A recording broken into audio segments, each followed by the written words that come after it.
Welcome dear students. हम लोग पढ़ रहे हैं हैलोजन डेरिवेटिव्स और आज जो टॉपिक डिस्कस करना है वो काफ़ी इम्पॉर्टेंट और काफ़ी अहम टॉपिक है और काफ़ी इंटरेस्टिंग टॉपिक भी है।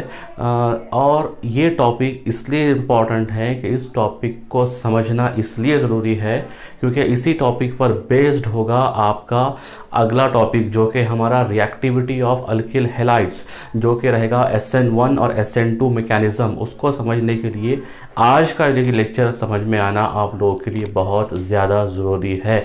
तो ठीक है, तो आज हम देखने वाले हैं optical isomerism in alkyl halides. काफ़ी इंटरेस्टिंग टॉपिक है, काफ़ी मज़ा आने वाला है इस टॉपिक को समझने में। तो देखते हैं क्या होता है optical isomerism in alkyl halide. सबसे पहले आइसोमेरिज्म क्या होता है। आइसोमेरिज्म आप लोग पढ़ चुके हैं 11th स्टैंडर्ड में, काफ़ी 10 से आप लोग पढ़ते आ रहे हैं isomerism. So isomerism it is a phenomena in which two or more compounds have same molecular formula but different structure और डिफरेंट प्रॉपर्टीज़। तो यहाँ पर क्या होता है कि दो या दो से ज़्यादा ऐसे कंपाउंड होते हैं जिनका मॉलिक्यूलर फार्मूला तो सेम होता है लेकिन उनका स्ट्रक्चरल फार्मूला या उनकी प्रॉपर्टीज़ डिफरेंट होती है। इस तरह के कंपाउंड्स को हम आइसोमर्स कहते हैं। आइसोमर्स या आइसोमेरिज्म जो होता है वो दो टाइप का होता है। फर्स्ट जो है वो है स्ट्रक्चरल और सेकंड जो है वो है स्टेरियो। आइसोमेरिज्म ये दो टाइप का होता है, एक होता है स्ट्रक्चरल और दूसरा होता है स्टेरियो आइसोमेरिज्म। ठीक है, चेन आइसोमेरिज्म को आप 11th स्टैंडर्ड में पढ़ चुके हैं। इसके डिफरेंट टाइप है चेन स्ट्रक्चरल में chain isomerism, positional isomerism, next thing functional isomerism. तो ये स्ट्रक्चरल के पॉइंट्स हैं। स्टेरियो आइसोमेरिज्म जो होता है ये दो टाइप का है, ये दो टाइप का है। एक होता है ये ज्योमेट्रिकल और एक होता है ये ऑप्टिकल आइसोमेरिज्म। ज्योमेट्रिकल आइसोमेरिज्म भी आप लोग 11th में अल्कीन में पढ़ चुके होंगे कि ज्योमेट्रिकल आइसोमेरिज्म अल्कीन शो करते हैं, सिस और ट्रांस दो तरह का ये होता है। ये ऑप्टिकल आइसोमेरिज्म हमें डिस्कस करना है। अब जो हमें डिस्कस करना है वो है ऑप्टिकल आइसोमेरिज्म। तो देखते हैं व्हाट इज ऑप्टिकल आइसोमेरिज्म। तो optical isomerism it is type of stereoisomerism. Now what do you mean by stereoisomerism? The type of isomerism in which two or more compounds which have same molecular formula, same structure but different arrangements of groups or atom in a space। कोई ऐसा molecule जिस दो या दो से ज़्यादा ऐसे molecules जिनका मॉलिक्यूलर फार्मूला बिल्कुल सेम हो, जिनका स्ट्रक्चर भी सेम हो, जिनके पास अटैचमेंट्स भी सेम होते हैं लेकिन इनके अटैचमेंट का अरेंजमेंट जो होता है स्पाइशल अरेंजमेंट वो डिफरेंट होता है। इस तरह के आइसोमर्स को हम स्टेरियो आइसोमर्स कहते हैं। और स्टेरियो आइसोमेरिज्म दो तरह का है, ऑप्टिकल और ज्योमेट्रिकल, जिसमें से हमें अब डिस्कस करना है ऑप्टिकल आइसोमेरिज्म। समझ में आ गया?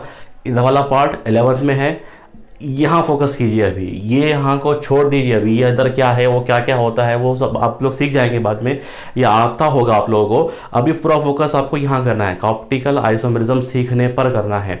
तो ऑप्टिकल आइसोमेरिज्म को समझना है, ठीक है। तो चलिए देखते हैं ऑप्टिकल आइसोमेरिज्म क्या होता है। ऑप्टिकल आइसोमेरिज्म को समझना है तो उसके लिए कुछ बातों को समझना होगा। ऑप्टिकल आइसोमेरिज्म समझने के लिए हमें कुछ कंसेप्ट समझने होंगे, कुछ टर्मिनोलॉजी समझनी होगी कि क्या होते हैं। इसमें से फर्स्ट थिंग जो हमें समझना है वो है कायरल कार्बन और मॉलिक्यूलर कायरलिटी। क्या समझना है हमें? कायरल कार्बन या फिर कायरल एटम क्या होता है, मॉलिक्यूलर कायरलिटी क्या होती है। तो नेक्स्ट हमारा टॉपिक जो है वो है कायरल एटम और मॉलिक्यूलर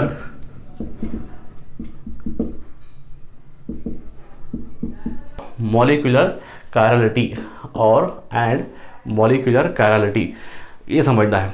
अब कायरल एटम क्या होता है या कायरल कार्बन क्या होता है, ये समझने के लिए एक एग्जाम्पल से बात समझ में आएगी। एक एग्जाम्पल है CH3 CH Cl CH2 CH3, it is 2-chlorobutane।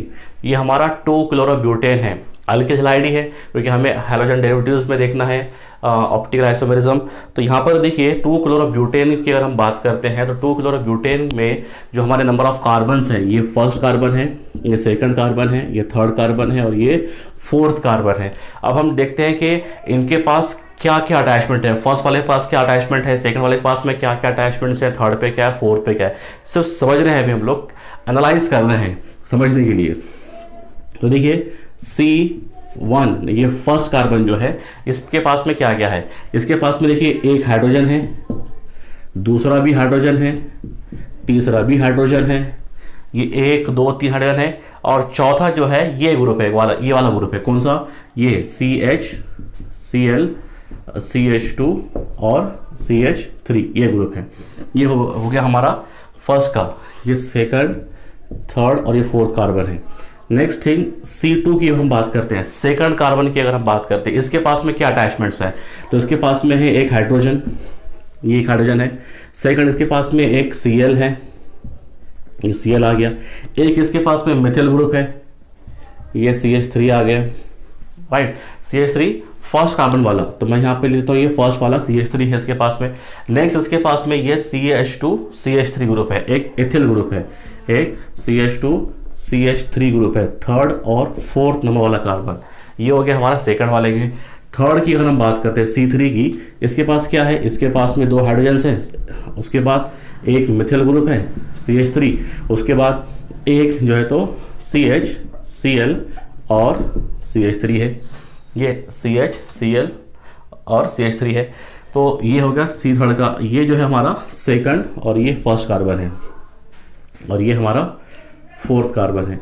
Next thing C4 की अगर हम बात करते हैं फोर्थ कार्बन की, तो फोर्थ कार्बन के पास में क्या है, इसके पास में 3 हाइड्रोजन्स है, ये एक H, दूसरा H और तीसरा H।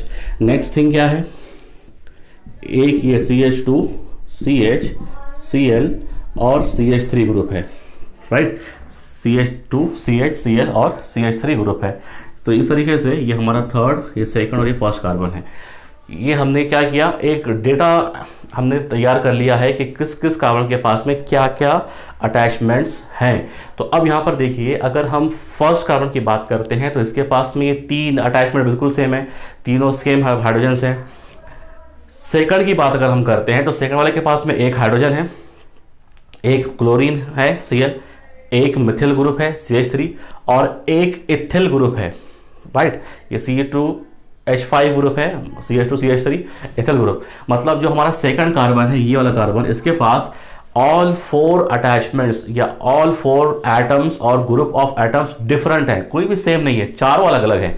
नेक्स्ट थर्ड के पास में ये 2 सेम हो गए, 2 hydrogen same atom same attachments है। फोर्थ के पास में भी ये 3 सेम है hydrogens.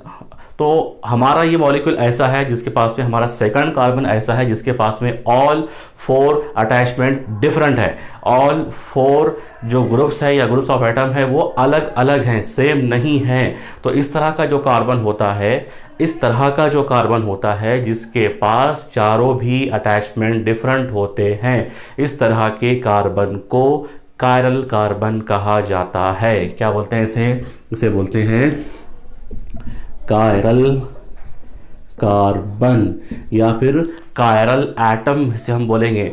The carbon atom which have 4 different groups और atoms attach with it known as chiral carbon, ठीक है। और कायरल कार्बन जो होता है उसे जब शो किया जाता है तो जनरली उस पर इस तरीके से एस्टेरिक मार्क लगाते हैं। क्या करते हैं, एस्टेरिक मार्क लगाते हैं। The chiral carbon atom shown by asterisk mark on it. समझ में आ गया। तो ये था कायरल कार्बन के बारे में। Next thing, and the molecules which contain at least one chiral carbon, और ऐसा मॉलिक्यूल, ऐसा कंपाउंड जिसमें कम से कम एक, ज़्यादा भी हो सकते हैं या फिर एक भी कायरल कार्बन प्रेजेंस करता हो, एक भी कायरल कार्बन प्रेजेंट करता हो, तो इस तरह के मॉलिक्यूल्स को कायरल मॉलिक्यूल्स कहा जाता है। क्या बोलेंगे उन्हें? उन्हें बोलेंगे कायरल मॉलिक्यूल्स। क्या बोलेंगे? chiral molecules. What do you mean by chiral molecules? The molecules which contain at least one chiral carbon. What is chiral carbon? The carbon which have all 4 atoms or group different. ऐसे carbon जिसके पास चारों, carbon की valency 4 है, carbon की valency 4 है, और ये 4 valencies में सबके सब अलग रहेंगे, तो वो कार्बन कायरल, और वो कायरल कार्बन जिस मॉलिक्यूल में होगा वो मॉलिक्यूल कायरल मॉलिक्यूल, और वो जो प्रॉपर्टी शो करेगा, कौन सा कायरल मॉलिक्यूल जो प्रॉपर्टीज शो करेगा उसे कहा जाएगा मॉलिक्यूलर कायरलिटी। क्या कहा जाएगा उसे? Molecular chirality. Molecular chirality, that means the molecule which contain at least one chiral carbon shows some properties, right? So the properties due to chiral carbon or due to chirality known as molecular chirality. तो यहाँ तक था कुछ chiral carbon के बारे में और chiral molecule के बारे में, समझ में आ गया है? ठीक है, नेक्स्ट टॉपिक देखिए। नेक्स्ट थिंग देखिए, ऐसे मॉलिक्यूल जिनके पास में कायरल कार्बन होता है, वो मॉलिक्यूल्स कुछ प्रॉपर्टीज शो करते हैं जिसे हम मॉलिक्यूलर कायरलिटी बोलते हैं। तो ये क्या होता है? तो आपको मालूम है कि कार्बन की वैलेंसी 4 है and the geometry of carbon is tetrahedral. वो एक प्लेन में नहीं होता है, वो टेट्राहेड्रल होता है। अभी जो हमने मॉलिक्यूल बनाए थे CH3 CH Cl CH2 CH3, इसमें ये सेकंड वाला कार्बन जो तो कायरल कार्बन है।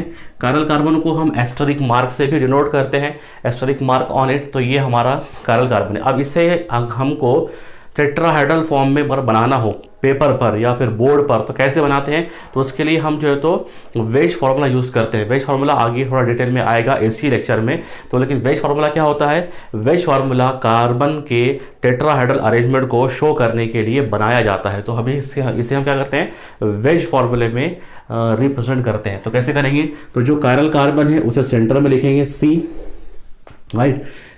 2 वैलेंसीज जो होती है वो एक ही प्लेन में होती है, उसे नॉर्मल लाइन से बनाते हैं। एक वैलेंसी जो होती है वो अबव द प्लेन होती है, उसे डार्क लाइन से शो करते हैं, मतलब ये ऐसा बाहर रहेगा वैलेंसी। और एक जो है तो जैसे ये इधर बाहर है वैसी एक वैलेंसी उस साइड जाएगी, मतलब बोर्ड के पीछे जाएगी, उसे जो है तो ब्रोकन वेजेस से शो करते हैं इस तरीके से। अब अटैचमेंट क्या क्या है? तो अटैचमेंट देखिए, एक इसके पास में ये C2H5 है, ये आ गया अबव द प्लेन। एक इसके पास में जो है तो CH3 ग्रुप है, एक इसके पास में Cl है, और एक इसके पास में H है। ये है हमारा कायरल कार्बन, और ये बना दी हमने इसका वेज फार्मूला या फिर टेट्राहेड्रल ज्योमेट्री को शो करता हुआ फार्मूला। अब होता क्या है कि द कायरल मॉलिक्यूल्स जो होते हैं, कायरल मॉलिक्यूल जो होते हैं उनका जो मिरर इमेज बनेगा, फॉर एग्जांपल यहाँ पर एक आईना है रखा गया है, एक मिरर रखा गया है, और इस मिरर के अंदर जो है तो ये हमारा मॉलिक्यूल अपने आप को देख रहा है। क्या हो रहा है? मिरर के सामने ये हमारा मॉलिक्यूल खड़ा हुआ है। तो इस मिरर में ये कैसे दिखाई देगा? तो ये मिरर में कुछ ऐसे दिखेगा, ये Cl उसको यहाँ दिखेगा, फिर उसके बाद ये C यहाँ दिखेगा। आप बोलेंगे मिरर में उल्टा दिखता है उल्टा, लेकिन समझने के लिए हम सीधा बना रहे हैं, ठीक है। तो यहाँ पर ये Cl दिखेगा, ये C यहाँ रहेगा, उसके बाद यहाँ पर ये CH3 रहेगा, राइट, और उसके बाद ये यहाँ दिखाई देगा CH3, और ये H यहाँ दिखाई देगा, ठीक है। तो इस तरीके से इसका मिरर इमेज बनेगा। It is mirror image of this molecule. तो अब क्या प्रॉपर्टी है मॉलिक्यूलर कायरलिटी? क्या होती है कि अगर किसी कायरल मॉलिक्यूल को या अगर किसी कायरल मॉलिक्यूल के मिरर इमेज को सुपर इम्पोज किया जाए। अब इसको उठाना है और इस पर रखना है। सुपर इम्पोज कर रहे हैं मतलब क्या करना है, इन दोनों को एक दूसरे पर फिट करना है। तो अगर हम इनको सुपर इम्पोज करते हैं तो they are non superimposable. होगा क्या, ये कार्बन तो कार्बन पर आ जाएगा, लेकिन ये Cl चला जाएगा इधर CH3 के पास, और ये C2H5 आ जाएगा इधर Cl के पास। मतलब दीज इमेजेस आर और these mirror images are non superimposable. तो यही समझना है आप लोगों को कि कायरल मॉलिक्यूल जो होते हैं उनके मिरर इमेजेस कैसे होते हैं, नॉन सुपर इम्पोजेबल होते हैं। इसी प्रॉपर्टी को समझाने के लिए आपको टेक्स्ट बुक के अंदर भी एक डायग्राम बनाकर दिया गया है, फोटो में दिखाई दे रहा होगा आप लोगों को कि 2-क्लोरोब्यूटेन जो होता है उसके mirror images non super imposable होते हैं। तो ये था कायरल मॉलिक्यूल की प्रॉपर्टी कि कायरल मॉलिक्यूल्स जो होते हैं उनके mirror images non super imposable होते हैं। ठीक है, यहाँ तो समझ में आ गया। फर्स्ट थिंग क्या देखिए हमको पढ़ना है ऑप्टिकल आइसोमेरिज्म। क्या पढ़ना है हमें, ऑप्टिकल आइसोमेरिज्म। इसको समझने के लिए हम कुछ चीज़ें समझ रहे हैं। ऑप्टिकल आइसोमेरिज्म को समझने के लिए कुछ चीज़ें हम समझ रहे हैं। क्या समझ रहे हैं, पहली चीज़ हमने समझा कि कायरल कार्बन क्या होता है। कायरल कार्बन ऐसा कार्बन होता है जो डिफरेंट 4 एटम्स या ग्रुप से अटैच होता है। नेक्स्ट थिंग क्या समझे हमने कि ऐसा कायरल कार्बन जिस किसी मॉलिक्यूल में होता है उस मॉलिक्यूल को कायरल मॉलिक्यूल कहा जाता है। ठीक है, थर्ड थिंग क्या समझे हमने कि कायरल मॉलिक्यूल्स के मिरर इमेजेस जो बनते हैं वो नॉन सुपर इम्पोजेबल होते हैं। बस अभी इतने 3 पॉइंट्स हमने समझे हैं। ठीक है, नेक्स्ट देखते हैं।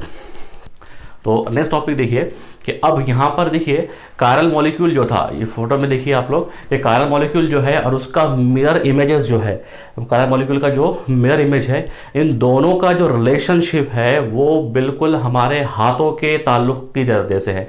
जैसे हमारे 2 हाथ होते हैं वैसे ही इन दोनों मॉलिक्यूल्स का रिलेशन होता है। कैसे, एक ये हमारा हैंड है तो ये दूसरा इसका मिरर इमेज है। कैसा है, इसका मिरर इमेजेस है। और अगर हम इसको ऐसे सुपर इम्पोज करते हैं तो ये सुपर इम्पोजेबल नहीं है। ये देखिए थम्स जो है तो अलग अलग डायरेक्शंस के अंदर हमारे आगे हैं, तो इस वजह से क्या है कि हमारे हैंड्स जो है वो भी नॉन सुपर इम्पोजेबल होते हैं। हैंड्स कैसे होते हैं, नॉन सुपर इम्पोजेबल होते हैं। इसीलिए इन मॉलिक्यूल्स को कायरल मॉलिक्यूल कहा गया है। हैंड्स का और कायरल का क्या लेना देना है, तो ये जो वर्ड कायरल ड्राइव किया गया है ग्रीक लैंग्वेज के वर्ड चेयर से ड्राइव किया गया है। कहाँ से ड्राइव किया गया है, it is drive from Greek word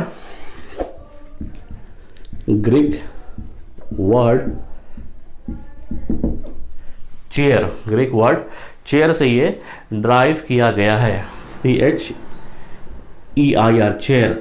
chair के मीनिंग जो होते हैं ग्रीक लैंग्वेज में वो हैंड के आते हैं। किसके आते हैं, हैंड, हाथ को चेयर कहा जाता है ग्रीक लैंग्वेज में।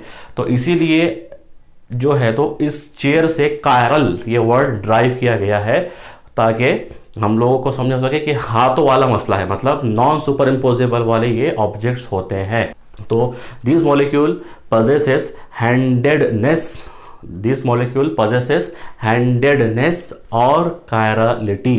handedness means chirality और chirality means handedness, right। तो यहाँ तक था कुछ chirality के बारे में। क्या देखें कि नॉन सुपर इम्पोजेबल होते हैं और नॉन सुपर इम्पोजेबल इमेजेस में जो ताल्लुक है वो हैंड्स की तरह है, इसीलिए उन्हें कायरल कहा जाता है। नेक्स्ट देखिए, अब ये जो ऑब्जेक्ट्स हैं, ये जो मॉलिक्यूल्स हैं जो एक दूसरे के non super imposable mirror images हैं, इनकी जो प्रॉपर्टीज़ है इसको मीज़र किया जाता है, इसको समझा जाता है एक मीज़रेबल प्रॉपर्टी ऑप्टिकल एक्टिविटी के ज़रिए से।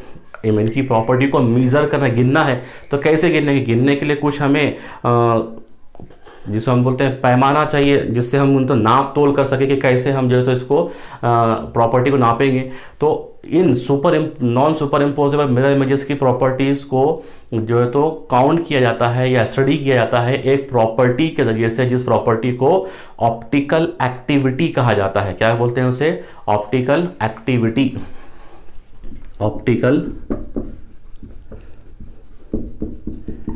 एक्टिविटी।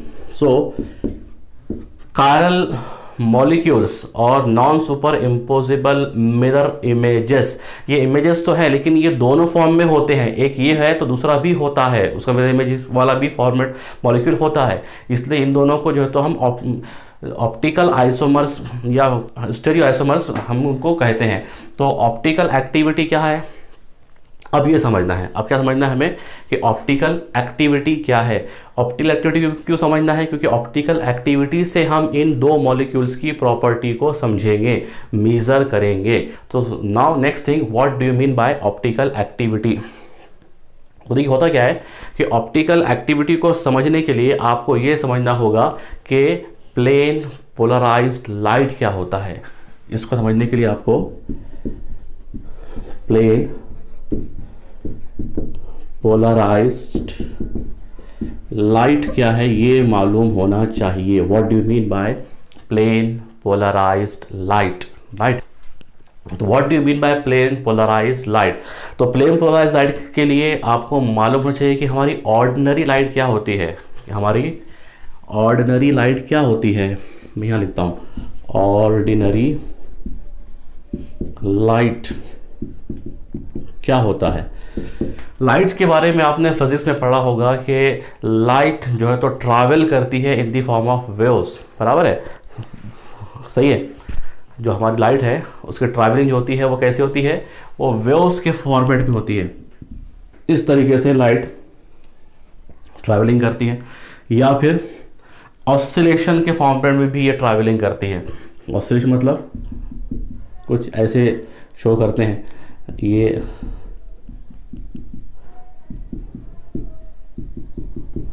मतलब जैसे हमने देखा होगा कि जो इंसेक्ट्स आते हैं ज़मीन पे कि वो चलते हैं, रेंगते रेंगते चलते हैं, तो उस तरीके से धीरे धीरे धीरे इस तरीके से आगे बढ़ना, ये होता है ऑसिलेशन के फॉर्म में आगे बढ़ना, या वेव्स के फॉर्म में ये ट्रैवलिंग करती है। तो हमारे ऑर्डिनरी लाइट जो होती है, ऑर्डिनरी लाइट में जो हमारा ये जो लाइट है इसमें रफ एंड क्रेस्ट होते हैं। ये ऊपर का हिस्सा रफ और नीचे के हिस्से को क्रेस्ट हम बोलते हैं। तो एक क्रेस्ट से नेक्स्ट क्रेस्ट तक का जो डिस्टेंस होता है इसे जो है तो वेव लेंथ कहा जाता है, जिसे लैम्बडा से शो करते हैं। ये क्या है, it is wave length.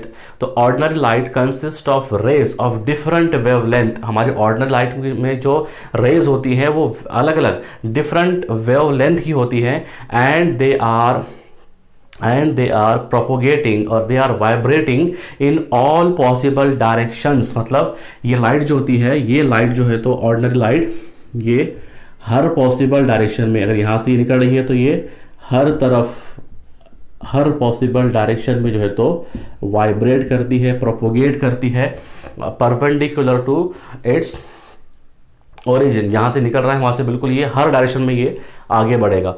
Next thing देखिए, अब यहाँ पर जिसका जो वाइब्रेशन है या कोई डायरेक्शन है वो हर पॉसिबल डायरेक्शन में होता है हमारी ऑर्डिनरी लाइट का, ठीक है।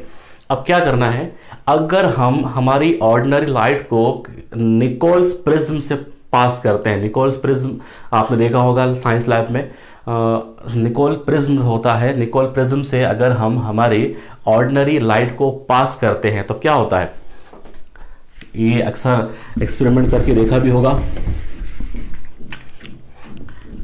ये हमारी ऑर्डिनरी लाइट है जो हर पॉसिबल डायरेक्शन में जो है तो वाइब्रेशन या ऑसिलेशन शो कर रही है। क्या किया, इससे जो है तो निकोल्स प्रिज्म से पास किया, निकोल्स प्रिज्म से इसे पास किया। तो बाद में जो इमर्जिंग लाइट हमें मिलती है, निकोल प्रिज्म से पास होने के बाद जो लाइट हमें मिलती है वो लाइट जो है तो consist this light consist of rays of single wavelength. अब यहाँ पर जो है तो लाइट की जो वेवलेंथ है वो सेम हो जाती है। All light consist of rays of same wavelength vibrating only in one direction और oscillating only in one direction. अब डायरेक्शन जो है तो इसका एक ही होता है। अब देखिए लाइट ये पहले हर तरफ फैल रही थी, लेकिन यहाँ पर ये लाइट सिर्फ एक ही डायरेक्शन में आगे बढ़ती है। जितनी भी रेज है वो सबके सब एक ही डायरेक्शन में एक ही तरफ ऑसिलेशन शो करती हैं। तो this emerging light known as plane polarised light, इस लाइट को क्या बोलते हैं? इस लाइट को प्लेन पोलराइज्ड लाइट कहा जाता है। सो when ordinary light pass through the Nichols prism, the emerging light consists of rays of single wavelength oscillating in one direction. This light known as plane polarized light, short में इसे PPL भी लिखा जाता है, plane polarised light, और ये हमारा ordinary light. समझ में आ गया? क्या देखे हमको देखना है ऑप्टिकल एक्टिविटी क्या है। ऑप्टिकल एक्टिविटी को समझने के लिए हमने देखा कि प्लेन पोलराइज्ड लाइट क्या है। प्लेन पोलराइज्ड लाइट को समझने के लिए ऑर्डिनरी लाइट हम देखा है कि ऑर्डिनरी लाइट जो है तो हर डायरेक्शन में वाइब्रेट करती है, जबकि हमारा प्लेन पोलराइज्ड लाइट जो होता है वो एक ही डायरेक्शन में वाइब्रेट करता है और सिंगल वेवलेंथ की रेज रखता है। Plane polarised light. अब ये हमारे प्लेन पोलराइज्ड लाइट का हमारी ऑप्टिकल एक्टिविटी से क्या लेना देना, इसको हमने क्यों डिस्कस किया? तो देखिए, हाँ, तो नेक्स्ट देखिए ऑप्टिकल एक्टिविटी। ऑप्टिकल एक्टिविटी को समझने के लिए आप समझ चुके हैं कि प्लेन पोलराइज्ड लाइट क्या होता है। अब क्या करना है, अगर हम ये प्लेन पोलराइज्ड लाइट को, अब देखिए ये प्लेन पोलराइज्ड लाइट है, ये इस तरीके से एक ही डायरेक्शन में जो तो प्रोपोगेट हो रही है। ये पॉसिबल डायरेक्शन से फैल सकती थी, लेकिन ये सिर्फ एक तरफ ही जा रही है। अगर हम इस प्लेन पोलराइज्ड लाइट को हमारे किसी ऑर्गेनिक कंपाउंड के सॉल्यूशन से पास करते हैं, for example glucose, for example lactose, for example lactic acid, for example two chlorobutane, इस तरह के हमारे ऑर्गेनिक कंपाउंड से हम लाइट को पास करते हैं। तो कुछ कंपाउंड ऐसे हैं, कुछ हमारे ऑर्गेनिक कंपाउंड ऐसे हैं जो क्या करते हैं कि जब ये लाइट इसमें से बाहर निकलती है, जब ये सॉल्यूशन में से बाहर निकलती है, for example it is glucose solution, तो क्या होता है कि जब ये लाइट यहाँ से बाहर निकलती है तो ये सॉल्यूशन प्लेन पोलराइज्ड लाइट के प्लेन को रोटेट कर देता है। The solution rotates the plane of plane polarised light either right hand side और लेफ्ट हैंड साइड। ठीक है, दो में से कोई एक होगा, या तो सॉल्यूशन प्लेन पोलराइज्ड लाइट जो बिल्कुल हमारी सीधी जा रही थी उसे राइट में घुमा देगा या लाइट को लेफ्ट में घुमा देगा। तो बाय सर्टेन एंगल, देखिए ये लाइट था इस तरीके से, इसने उसको घुमा दिया, ये एंगल बना यहां पर थीटा। ठीक है, तो बाय सर्टेन एंगल ये रोटेशन होता है। समझने के लिए ये देखिए लाइट इस तरीके से जा रही थी, ये बन गया एंगल यहां पर theta, right. So when plane polarised light pass through the solution of certain organic compound, they rotates the plane of plane polarized light either right hand side or left hand side. This phenomena of rotation of plane polarized light is known as optical activity. इसी phenomena को optical activity कहा जाता है। optical activity क्या होती है कि when plane polarized light pass through the solution of certain organic compound or organic molecule, they rotates the plane of plane polarized light either right hand side or either left hand side. This property of compound or molecule known as optical activity. ठीक है, तो optical activity को अब हम major कर सकते हैं। कैसे मेजर कर सकते हैं कि रोटेशन किधर हो रहा है, राइट हैंड साइड पे हो रहा है, लेफ्ट हैंड साइड में हो रहा है, किस टाइप का रोटेशन है, और रोटेशन का मैग्नीट्यूड क्या है, मतलब रोटेशन कितना हो रहा है, उसमें भी हम काउंट कर सकते हैं। एंगल कितना बन रहा है, तो एंगल ऑफ रोटेशन हमें बताएगा कि कितने डिग्री रोटेशन हो रहा है, और डायरेक्शन भी हमें बताएगा कि किस डायरेक्शन वाला रोटेशन हो रहा है। ये था ऑप्टिकल एक्टिविटी। ऑप्टिकल एक्टिविटी में हमने देखा कि जो रोटेशन होगा वो दो तरह से होगा, या तो प्लेन पोलराइज लाइट का रोटेशन राइट हैंड साइड में होगा, इसे शॉर्ट में लिखता हूँ RHS, राइट हैंड साइड होगा, या फिर ये LHS लेफ्ट हैंड साइड में होगा। तो मॉलिक्यूल या तो राइट हैंड साइड रोटेट करेगा या फिर लेफ्ट हैंड साइड में रोटेट करेगा। इसीलिए ऑप्टिकल आइसोमर्स जो होते हैं वो दो तरह के होते हैं। फर्स्ट इज, जो पहला होता है वो होता है dextro rotatory molecules. Dextro rotatory molecules क्या होता है? ये the compounds or the molecules which rotates the plane of plane polarized light towards right hand sides, ऐसे कंपाउंड या ऐसे ऑप्टिकली एक्टिव मॉलिक्यूल्स जो प्लेन पोलराइज्ड लाइट के प्लेन को राइट हैंड साइड में घुमाते हैं, ऐसे कंपाउंड्स को, ऐसे मॉलिक्यूल्स को डेक्स्ट्रो रोटेटरी मॉलिक्यूल कहा जाता है। और इन्हें जो है तो स्मॉल d से या फिर प्लस साइन से डिनोट किया जाता है नाम से पहले। फॉर एग्जाम्पल डी ग्लूकोज, या इसे हम लिखेंगे प्लस ग्लूकोज। ठीक है। नेक्स्ट थिंग जो है, दो होते हैं दो दूसरे मॉलिक्यूल, वो है laevo rotatory molecules. Laevo rotatory molecules, अब ये क्या होते हैं? The optically active molecules which rotates the plane of plane polarised lights towards left hand side, जो लेफ्ट हैंड साइड में रोटेट करते हैं, और इन्हें डिनोट किया जाता है स्मॉल l या फिर माइनस साइन से। फॉर एग्जाम्पल L ग्लूकोज या फिर माइनस ग्लूकोज। तो this is dextro rotatory molecules और लियो रोटेटरी मॉलिक्यूल्स। एग्जाम में ये पूछे जा चुके डेफिनेशंस हैं कि एक्सप्लेन कीजिए what is dextro and what is laevo rotatory molecules. ठीक है, तो यहाँ तक समझ में आ गया होगा। नेक्स्ट देखिए कि अब इन ऑप्टिकल आइसोमर्स की स्टडी जो सबसे पहले की थी वो किया था लुईस पास्चर ने। लुईस पास्चर साइंटिस्ट है, इन्होंने ऑप्टिकल आइसोमर्स की स्टडी की। इन्होंने ये ऑब्जर्व किया कि कुछ 3 डायमेंशनल मॉलिक्यूल हैं जो ऑप्टिकल एक्टिविटी को शो करते हैं, और इन्हीं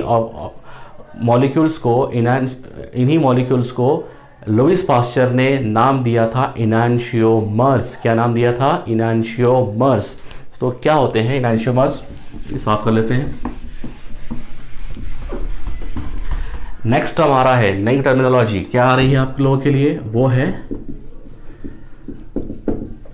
इनांशियोमर्स। इनांशियोमर्स क्या होते हैं? तो what are enantiomers? Enantiomers are optical isomers which rotates the plane of plane polarised light through the same angle but in opposite direction. ठीक, होता क्या है कि फॉर एग्जांपल हम डी ग्लूकोज की और एल ग्लूकोज की बात करते हैं, डी ग्लूकोज और एल ग्लूकोज की हम बात करते हैं, दोनों भी ग्लूकोज ही हैं, लेकिन एक प्लेन पोलराइज लाइट को राइट हैंड साइड में घुमाता है तो एक प्लेन पोलराइज लाइट को लेफ्ट हैंड साइड में घुमाता है। दोनों का डायरेक्शन अलग अलग है, एक लेफ्ट में और एक राइट में, लेकिन दोनों का एंगल ऑफ रोटेशन बिल्कुल सेम होगा। अगर dextro rotatory molecule plane polarise light को 60 डिग्री से घुमाता है राइट में, तो लियो रोटेटरी मॉलिक्यूल भी 60 डिग्री से ही घुमाएगा लेफ्ट हैंड साइड में। मतलब इनका एंगल ऑफ रोटेशन सेम होता है ऑप्टिकल आइसोमर्स का, क्योंकि कंपाउंड एक ही है, ग्लूकोज है, दूसरा भी ग्लूकोज ही है, सिर्फ ऑप्टिकल एक्टिविटी में फर्क होता है। तो इसीलिए इन्हें इनांशियोमर्स भी कहा जाता है। Enantiomers have same angle of rotation but different direction of rotation. Enantiomers का एंगल ऑफ रोटेशन सेम होता है लेकिन डायरेक्शन ऑफ रोटेशन डिफरेंट होता है। तो this is all about enantiomers. Next जो बात समझनी है वो ये है कि अगर हम क्या करते हैं कि डेक्स्ट्रो मॉलिक्यूल जो है ग्लूकोज और लियो मॉलिक्यूल्स जो है ग्लूकोज, ये दोनों कंपाउंड्स को इक्वल क्वांटिटी में मिक्स कर देते हैं। फॉर एग्जांपल एक 50 ग्राम लिया गया, दूसरा भी 50 ग्राम लिया गया, दोनों 50-50 ग्राम्स मिक्स कर दिए गए। तो अब जो सॉल्यूशन बनेगा वो सॉल्यूशन जो है वो ऑप्टिकली इनएक्टिव हो जाएगा। मतलब क्या, डेक्स्ट्रो मॉलिक्यूल और लियो मॉलिक्यूल का इक्विमोलार सॉल्यूशन बनाया गया तो ये मिक्सचर ऑप्टिकली इनएक्टिव हो जाता है, क्योंकि डेक्स्ट्रो जो है वो लियो के रोटेशन को कैंसिल कर देता है और लियो जो है वो डेक्स्ट्रो के रोटेशन को कैंसिल कर देता है। इस वजह से रोटेशन शो नहीं होता है, क्योंकि दोनों का एंगल ऑफ रोटेशन सेम ही है, इसलिए एंगल रोटेशन दोनों के कैंसिल हो जाएंगे। और इस तरह का जो मिक्सचर बनता है, इस तरह के मिक्सचर को रेसिमिक मिक्सचर या फिर रेसिमेट कहा जाता है। क्या बोलते हैं इसे बोलते हैं रेसिमिक मिक्सचर या फिर और रेसिमेट। तो व्हाट इज रेसिमिक मिक्सचर और racemate? If equimolar quantity of dextro and laevo enantiomers mixed, then solution or mixture become optically inactive. This type of mixture known as racemic mixture और racemate। Mixture के अंदर दोनों भी जो components है optical active है, लेकिन ऑप्टिकल एक्टिविटी शो नहीं कर रहे हैं। तो क्यों नहीं कर रहे हैं? क्योंकि वो रेसिमिक मिक्सचर है। आप ये नहीं बोल सकते हैं कि ये ऑप्टिकली इनएक्टिव है। जैसे फॉर एग्जांपल प्रोपेन है, ब्यूटेन है, ये ऑप्टिकली इनएक्टिव मॉलिक्यूल्स हैं जिनमें कायरल कार्बन नहीं होगा। ऐसे कंपाउंड जिनमें कायरल कार्बन नहीं होगा वो कंपाउंड ऑप्टिकली इनएक्टिव होते हैं। ठीक है, फॉर एग्जांपल प्रोपेन है, ब्यूटेन है, तो ये सब कैसे हैं? ये ऑप्टिकली इनएक्टिव हैं। जिन मॉलिक्यूल के पास में कायरल कार्बन होगा वही मॉलिक्यूल्स ऑप्टिकली एक्टिव रहेंगे। तो हमारा रेसिमिक मिक्सचर भी ऑप्टिकली इनएक्टिव होता है। इसका मतलब ये नहीं कि इनके पास में कायरल कार्बन नहीं है, कायरल कार्बन है, लेकिन दो ऐसे एनांशियोमर्स हैं जो एक दूसरे के रोटेशन को कैंसिल कर रहे हैं, इसलिए इसे रेसिमिक मिक्सचर कहा जाता है। तो ये था कुछ हमारे ऑप्टिकल एक्टिविटी के बारे में। थोड़ा सा रिवाइज कर लीजिए, क्या देखा हमने देखा है ऑप्टिकल आइसोमेरिज्म। ऑप्टिकल आइसोमेरिज्म क्या होता है? तो ऑप्टिकल आइसोमेरिज्म जो होता है ये एक स्टेरियो आइसोमेरिज्म का टाइप है। स्टेरियो आइसोमेरिज्म ऐसा आइसोमेरिज्म होता है जिसमें कंपाउंड्स के मॉलिक्यूलर फार्मूला सेम होता है, कंपाउंड्स का स्ट्रक्चर भी सेम होता है, लेकिन डिफरेंट स्पाइशल अरेंजमेंट होता है, स्पेस में अटैचमेंट का अरेंजमेंट डिफरेंट होता है। उसका एक टाइप है ऑप्टिकल आइसोमेरिज्म। ऑप्टिकल आइसोमेरिज्म जो है उसको समझने के लिए आपको ऑप्टिकल एक्टिविटी को समझना होगा। ऑप्टिकल एक्टिविटी को समझने के लिए आपको कुछ टर्म समझने हैं, जैसे कि व्हाट इज कायरल कार्बन और व्हाट इज कायरल मॉलिक्यूल। ऐसा कार्बन जो चारों डिफरेंट एटम से अटैच हो वो कायरल कार्बन होता है, और कायरल कार्बन जिस मॉलिक्यूल में रहेगा वो मॉलिक्यूल कायरल मॉलिक्यूल रहेगा। कायरल मॉलिक्यूल्स की क्या प्रॉपर्टी है? कायरल मॉलिक्यूल की ये प्रॉपर्टी है कि कायरल मॉलिक्यूल्स के mirror images non super imposable होते हैं। नेक्स्ट थिंग, ऑप्टिकल एक्टिविटी क्या है? तो ऑप्टिकल एक्टिविटी के समझने के लिए आपको मालूम चाहिए कि प्लेन पोलराइज्ड लाइट क्या है। प्लेन पोलराइज्ड लाइट क्या है? ऐसी लाइट जो ऑर्डिनरी लाइट को निकोस प्रिज्म से पास करके हासिल होती है। Emergent light consist rays of single wavelength vibrating और oscillating only in one direction. क्या होता है? तो जब हम प्लेन पोलराइज्ड लाइट को किसी ऑर्गेनिक कंपाउंड के सोल्यूशन से, सर्टेन ऑर्गेनिक कंपाउंड के सोल्यूशन से पास करते हैं तो वो कंपाउंड प्लेन पोलराइज्ड लाइट को या तो राइट में या तो लेफ्ट पे घुमा देते हैं। उन्हें ऑप्टिकली एक्टिव मॉलिक्यूल कहा जाता है और इस प्रॉपर्टी को ऑप्टिकल एक्टिविटी कहा जाता है। राइट में घुमाने वाले मॉलिक्यूल्स को डेक्स्ट्रो मॉलिक्यूल कहा जाता है, लेफ्ट में घुमाने वाले मॉलिक्यूल्स को लियो मॉलिक्यूल्स कहा जाता है, लियो रोटेटरी मॉलिक्यूल्स कहा जाता है। नेक्स्ट थिंग, अगर हम डेक्स्ट्रो और लियो मॉलिक्यूल्स जो होते हैं उनको एक दूसरे के इनांशियोमर्स भी कहा जाता है। एक ही कंपाउंड के डेक्स्ट्रो और लियो मॉलिक्यूल्स को इनांशियोमर्स भी कहा जाता है। और इनांशियोमर्स को अगर इक्वल क्वांटिटी में मिक्स कर दिया जाए तो जो मिक्सचर बनता है उसे रेसिमिक मिक्सचर कहा जाता है। ठीक है, और ऐसे कंपाउंड जिनमें कायरल कार्बन हो वही कंपाउंड ऑप्टिकली एक्टिव होते हैं, जिनके पास कायरल कार्बन ना हो वो ऑप्टिकली इनएक्टिव होते हैं। तो कायरल कार्बन जिन कंपाउंड में होता है उन कंपाउंड्स को शो करने के लिए दो तरह के फॉर्मूले यूज किए जाते हैं। दो फॉर्मूले कौन से हैं? तो पहला फॉर्मूला है हमारा Fisher projection formula, Fisher projection formula क्या होता है ये? इस फार्मूले को क्रॉस फार्मूला भी कहा जाता है। क्या बोलते हैं इसे क्रॉस फार्मूला भी कहा जाता है। क्या मतलब हुआ इसका कि इस कंपाउंड, इस फार्मूले में जो हमारा कायरल मॉलिक्यूल है उसे क्रॉस से शो करते हैं। ये जो सेंटर में क्रॉस बनता है ये होता है हमारा कायरल कार्बन, और चारों डिफरेंट अटैचमेंट्स जो होते हैं उनको यहाँ पर लिखा जाता है। फॉर एग्जाम्पल W, यहाँ पर ये X, ये Y और ये Z। एग्जाम्पल आपको दिया गया है, वो आपको इमेज भी यहाँ पर दिखाई दे रहा होगा कि देखिए क्रॉस से शो किया गया है और चारों अटैचमेंट्स को चार साइड्स में लिखा गया है। ठीक है, तो ये था फिशर फार्मूला, जिसे क्रॉस फार्मूला भी कहा जाता है। ये 11th स्टैंडर्ड में भी दिया गया है डिटेल में, क्या है फिशर फार्मूला। नेक्स्ट जो है वो है हमारा वेज फार्मूला। वेज फार्मूला ये क्या होता है? तो कार्बन की ज्योमेट्री टेट्राहेड्रल होती है। टेट्राहेड्रल ज्योमेट्री को शो करने के लिए इसको बनाया जाता है कि जो दो वैलेंसी सेम प्लेन में है उन्हें नॉर्मल लाइन से बनाया जाता है।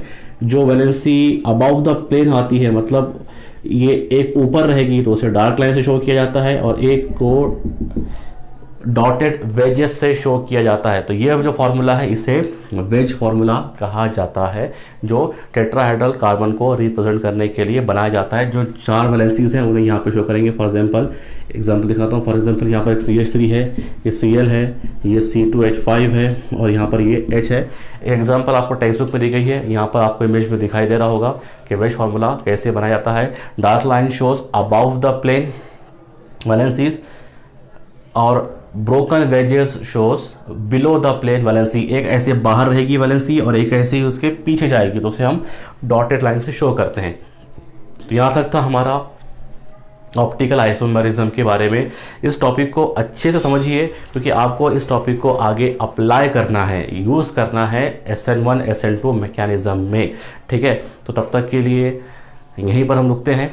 अगला टॉपिक रहेगा हमारा केमिकल एक्टिविटी, उसे अगले वीडियो लेक्चर में डिस्कस करेंगे। हमारे वीडियो लेक्चर्स को अपने 12th स्टैंडर्ड के फ्रेंड्स में शेयर कीजिए और हमें सपोर्ट कीजिए। Thank you very much.